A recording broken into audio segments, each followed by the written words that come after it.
So I have a question here. Yes, ma'am. I'm going to be more like the devil's advocate, and I may be hated for this. Please, please. If we were to talk about Article 35, this 35A, and we were to draw a parallel between 25 and 26 of the Constitution, and we talk about certain cultural and linguistic rights that have to be protected, Correct. and if we have to probably quote judgments like the Zoroastrian Society case, and if we were to have to quote examples like Himachal, where an outsider cannot own property, etc., and put all these instances together and say, cumulatively, this is what 35A is all about, and therefore it is justified because we are talking about certain intrinsic rights of certain intrinsically unique communities in the valley. Good.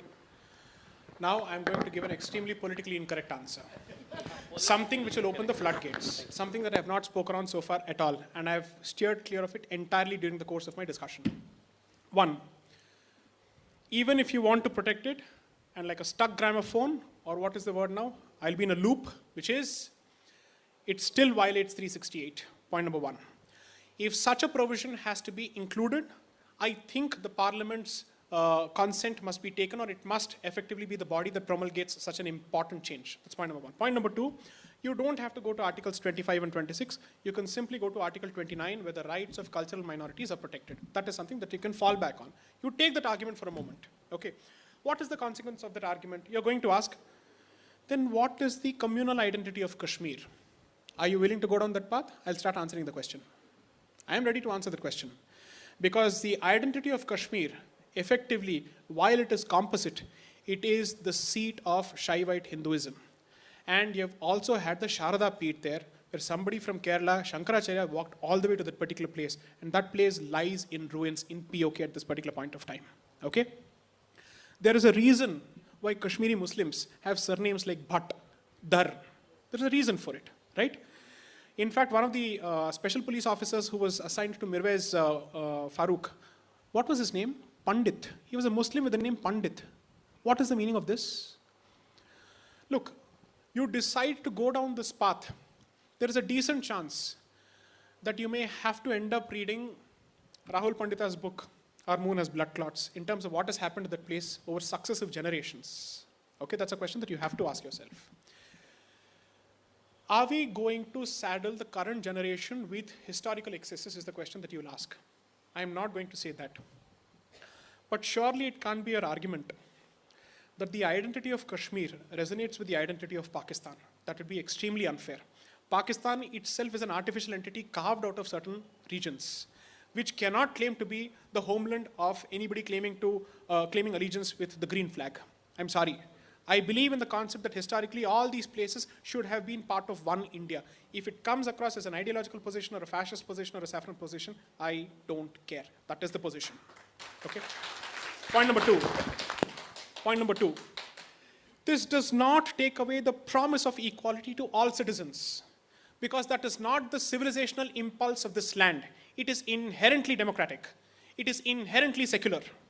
The words, whether you choose Sarvadharma Sambhav or Dharmanirpeksh, have existed in our lexicon way before somebody thought of secularism. And secularism as a concept has its origins in a Christian king being forced to choose between the Protestant denomination and the Catholic denomination, which is why it resulted in what we know as separation of the church from the state, because the question was, which church does the state stand by? Okay? So you have chosen to import those notions without understanding what are its origins. And you have chosen to import the very same jurisprudence into India, which is why two words Ambedkar never wanted: secularism and socialism. Right? So you cannot have a discussion on this particular issue without opening a few points. I'm happy to discuss all of those points. But I'm going to take the cue that I'm not expected to turn this into a political debate. But if somebody wants to have an honest discussion on this, the honest discussion would be, are you really saying that 7624 has been the history of Kashmir? No, it has not been the history of Kashmir. I'll give you a different example. What is the difference? So, going by that logic, ma'am, Hyderabad should have gone with Pakistan. Largest princely state, Kashmir was the second largest princely state. Do you know how Hyderabad was populated? There's a beautiful book called The Last Nizam. You should read it. And that book effectively says how people from Yemen, Turkey, the Middle East were brought. Hyderabad was at one point of time the leading place for Islamic jurisprudence, even before Egypt, because the leading seminaries came from that particular place. So there is a Hyderabadi biryani, you've heard of it? What is the origin of the biryani? Have you ever bothered asking?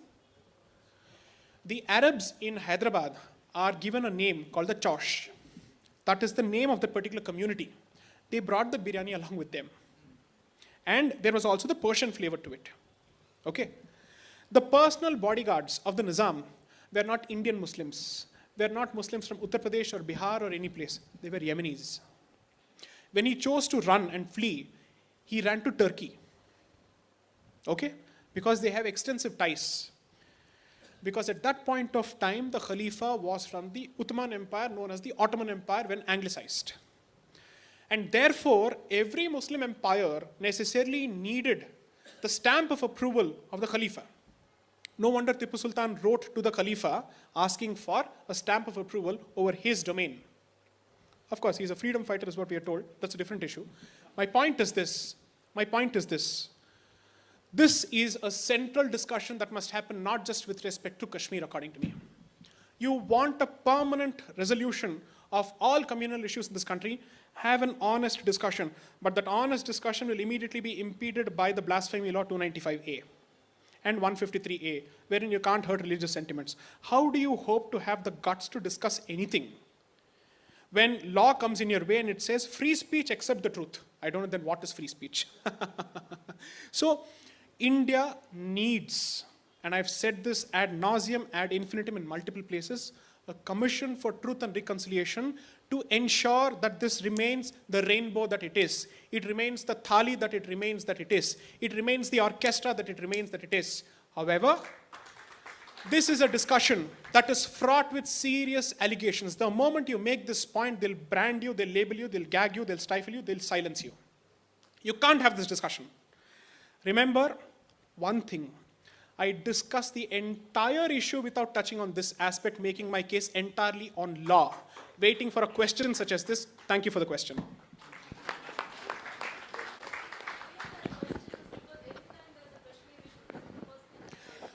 If they want to really talk about Kashmiriyat, then they have to open the whole thing. You can't have a discussion in silos. And I'm not saying the discussion must be had to say, look, your ancestor did this, therefore you're equally evil.